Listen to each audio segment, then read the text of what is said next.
Hello friends, we're still standing in the cemetery of Altona, Hamburg. We're standing by the gravesite of Rabbi Emdin, also known as the Yavitz, Rabbi Yaakov ben Tzvi. The reason he's called Rabbi Emdin because he was also rabbi in the city of Emdin, which is on the border of Holland and Germany, not so far from Altona, Hamburg. He was born here, as we had mentioned before, because he was the son of the Chacham Tzvi, which was the son-in-law of Rabbi Shlomo Zalman Naimark. He was raised in Altona, Hamburg.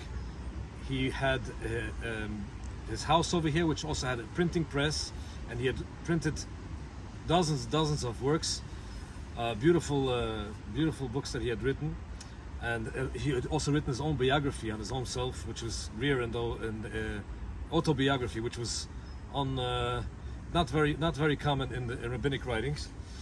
So Rabbi Yaakov Emdin, he had lived here in Hamburg, and he had a fallout with Rabbi Yonis for a while, and I don't want to speak about it because we're now standing at the grave. So there was a dispute going on for a long time.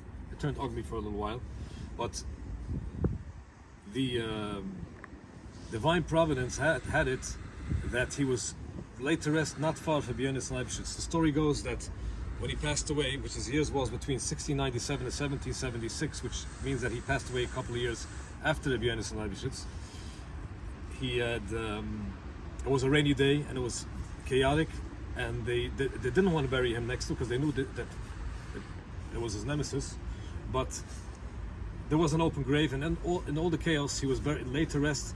Not a few gravestones found Rabbi Yonis. So it is said that it has to be that in heaven they had made peace. I just want to mention that we realized that following all the gravesites that we mentioned, where we saw the wife of the rabbi is buried right next to it. This would be the wife of the Rabbi Yaakov Emdin. She's buried over here, and we've seen the same by the Rabbi Yonis